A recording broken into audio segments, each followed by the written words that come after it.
Olá, viajantes! Eu sou a Adriana e esse é o Destino Improvável. Hoje eu vou contar um pouco de cada país que eu já visitei até hoje.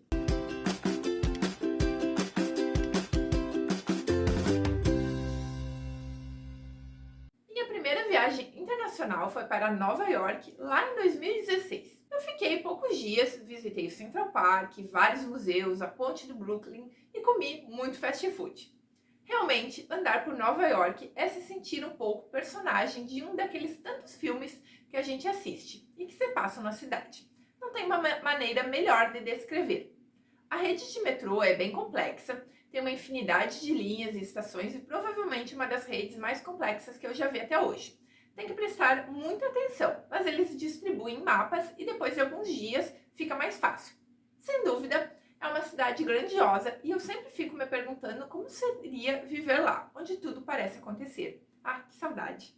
Visitei Portugal apenas de passagem. Foi minha porta de entrada na Europa quando visitei o sul da Espanha e o Marrocos. Fiquei menos de um dia em Lisboa e poucas horas em uma pequena cidade chamada Évora, que tem uma catedral de ossos bem impressionante.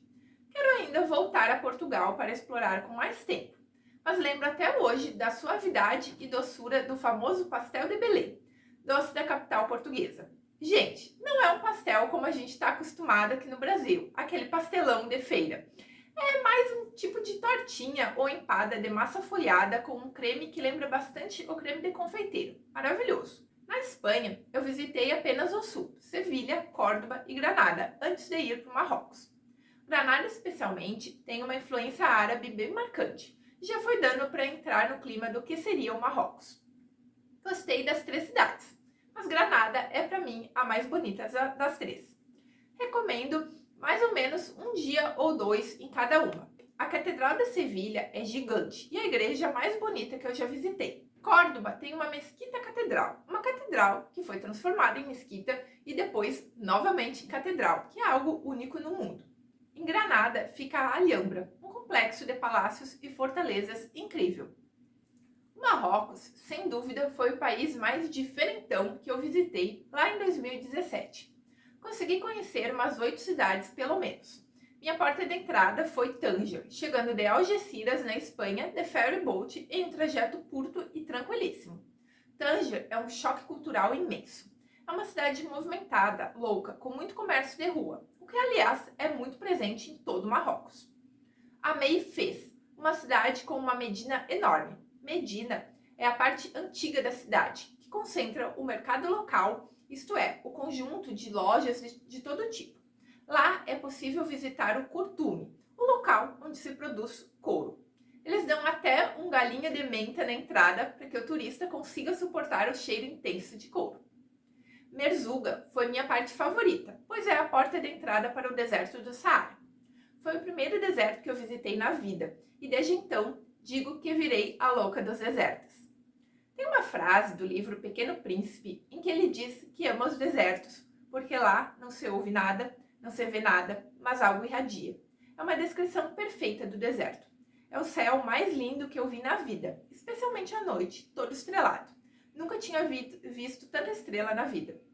Eu nem encontro palavras para descrever essa experiência. Tive a oportunidade de dormir em uma tenda típica no meio do deserto, depois de ver o pôr do sol e jantar no acampamento. Era tudo bem simples, dormir em um tapete no chão naquele silêncio absoluto. No dia seguinte, os guias levam os turistas de dromedário de volta para o hotel de origem. Eu visitei Casablanca, meio de passagem, mas para visitar a mesquita enorme e muito famosa da cidade. Para vocês terem uma ideia, a mesquita de Casablanca tem capacidade para mais de 25 mil pessoas na sala de orações e é realmente muito linda. O interessante é que não são todas as mesquitas que aceitam a visita de não muçulmanos. Por exemplo, no Marrocos, em outras cidades, não era possível para turistas entrar nas mesquitas de um modo geral, pelo que eu me lembro. Então, ter a oportunidade de visitar uma, ainda mais, uma tão imponente quanto essa, foi algo bem especial e um privilégio. Nessa de Casablanca, era permitido fazer a visita guiada com guias em diversos idiomas. O povo marroquino é um negociante nato e eles dominam a arte de vender. Negociar no comércio é uma diversão e um desafio. No início é divertido, mas com o passar dos dias se torna um pouco cansativo sempre ter que negociar os preços. A comida marroquina é boa, o tempero deles é excelente. O tagine é o prato tradicional e frutas sempre são servidas de sobremesa. O chá de menta é o acompanhamento perfeito para qualquer refeição. Lembrando que o Marrocos é um país muçulmano e não é comum consumir ou mesmo encontrar álcool por lá. A maioria das refeições é mesmo acompanhada pelo chá de menta, que também é um símbolo de acolhimento na chegada dos visitantes em uma casa, hotel ou em restaurantes no país. Eles têm também uma influência francesa, então existem lojinhas de doces franceses que têm bolos maravilhosos e super baratinhos. Eu já fiz um vídeo aqui no canal falando sobre a minha experiência estudando inglês em Toronto. Vou deixar o link no box de descrição do vídeo. Foi lá no Canadá que eu vi neve caindo pela primeira vez e passei muito frio. Além de Toronto, eu conheci também Ottawa, que é uma cidade bem bonita e foi bem legal ir de trem de Toronto até lá. Eu fiz um vídeo sobre o hostel prisão que eu fiquei hospedada. Vou deixar também o link no box de descrição. O Canadá é super amistoso com estrangeiros. Os canadenses, em geral, são muito educados e é um país extremamente seguro.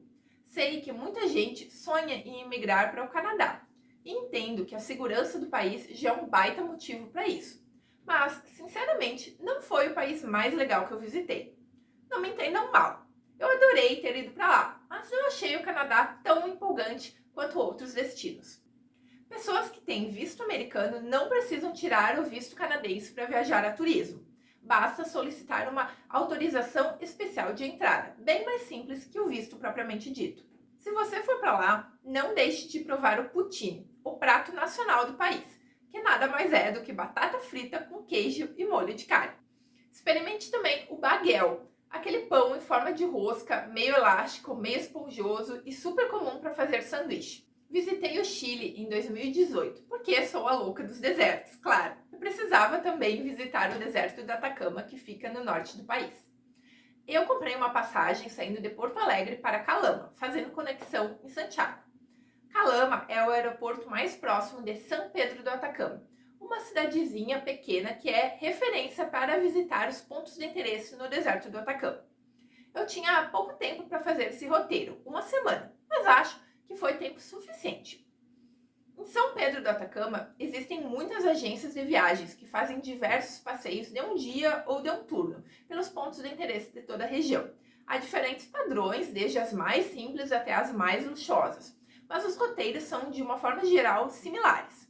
Eu recomendo fortemente dar uma pesquisada em agências e passeios, pode ser pelo TripAdvisor mesmo, mas deixar para fechar os passeios lá mesmo. É bem simples. Você visita as agências, todas ficam ali no centrinho de São Pedro, dá para fazer tudo a pé, vê os passeios que eles têm disponíveis e vai marcando e pagando no dia ou no máximo um dia antes mesmo. Para comer é um pouco caro lá, porque a cidade, embora pequena, é bem turística, mas dá para achar umas empanadas em conta. Eu lembro também que comprei algumas vezes um pedaço de frango assado com batatinha frita em um lugarzinho bem simples e que era bem acessível. Muita gente combina o deserto do Atacama com o Salar do Uyuni na Bolívia, e há agências que fazem esse trajeto. Com uns 10 dias dá para fazer os dois. Se essa for sua opção, eu recomendo começar pela Bolívia, porque contratar o tour pelo Salar e ir até o Chile fica mais barato começando pela Bolívia do que fazer o inverso. Eu fiz um roteiro no estilo mochilão pelas capitais da Itália, Alemanha, Países Baixos, Bélgica e França em 2019. Me surpreendi muito com Roma, cidade que eu incluí principalmente porque o voo do Brasil para lá era relativamente mais acessível. Inclusive, acho isso incrível em viagens, a forma como podemos nos surpreender com destinos que a princípio nem tínhamos pensado muito a respeito ou nem era nosso plano inicial. De Roma, consegui fazer um bate-volta a Pompeia, que era um sonho da infância conhecer, e lembro como um dos melhores dias da minha vida.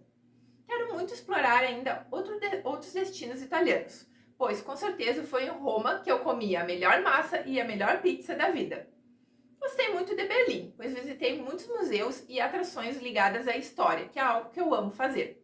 Não é um dos destinos mais fáceis dessa lista, porque a barreira do idioma e o sistema de transporte super complexo, embora super eficiente da cidade, dificultam um pouco a vida do viajante.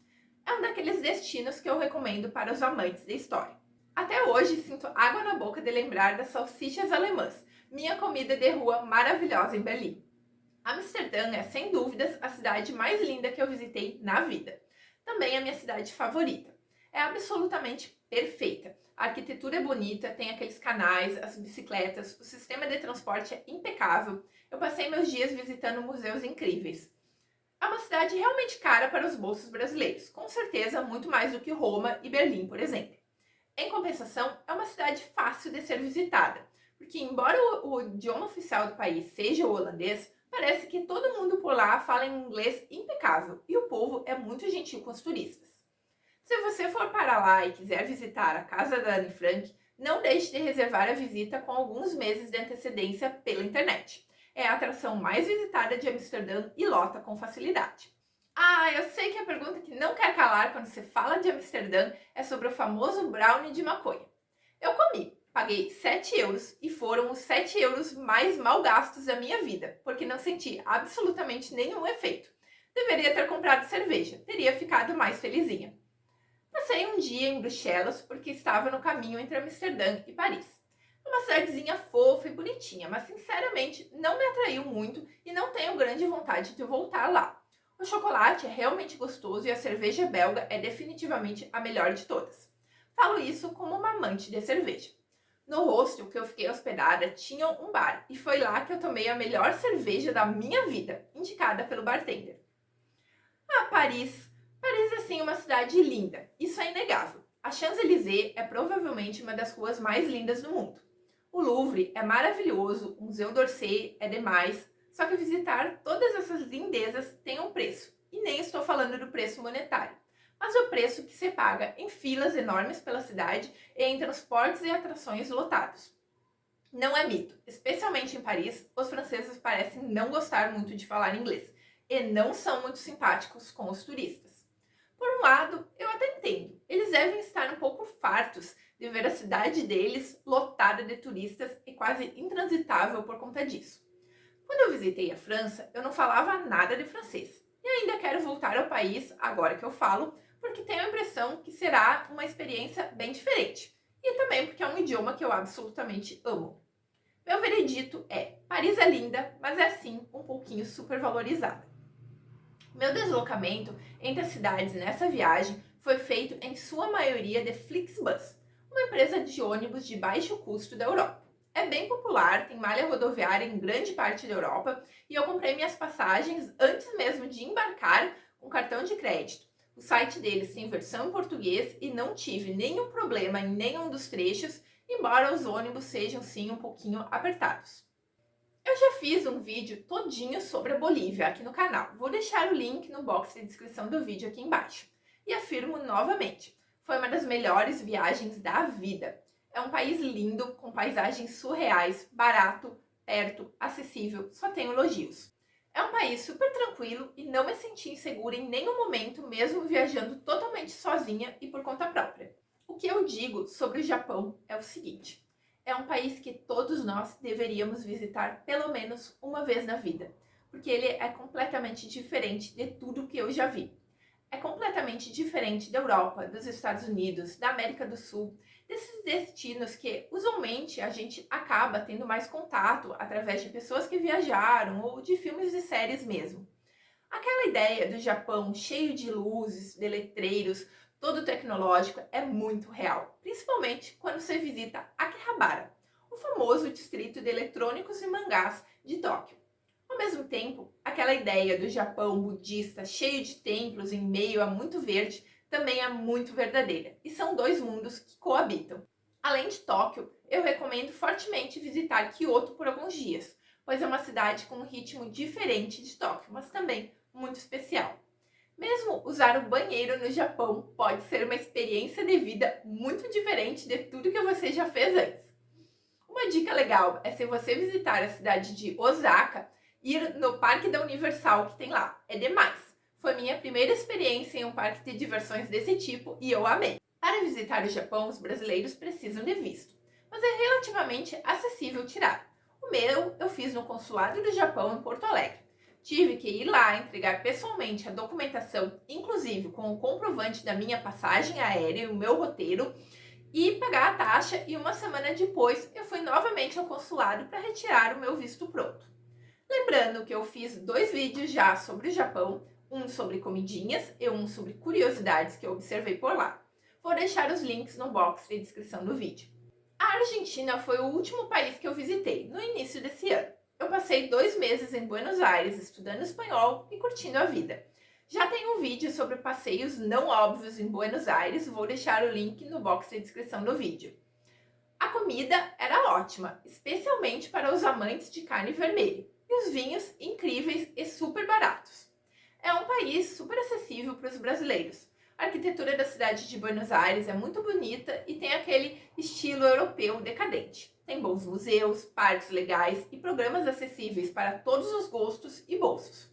Eu recomendo muito a Argentina como primeira viagem internacional se você ainda está com um pouco de receio de viajar para fora do país sozinho, porque é relativamente fácil se virar para lá e com certeza você vai encontrar muitos brasileiros. Além desses países, eu também conheci o Uruguai, porque como quase todo gaúcho e principalmente como quase todo santamariense, eu já viajei para a fronteira do Rio Grande do Sul com o Uruguai, especialmente para visitar os free shops. Esse é um rolê bem comum para os gaúchos. Ainda quero conhecer Montevidéu e outras cidades do Uruguai. Também visitei Ciudad del Este, no Paraguai, fronteira com Brasil e Argentina, quando fui para Foz do Iguaçu. Agora, me conta aí nos comentários qual país você recomenda ou gostaria que eu visitasse na minha próxima viagem e me segue também lá no Instagram, canal Destino Improvável. Eu sempre publico fotinho das viagens por lá e nos vemos no próximo vídeo.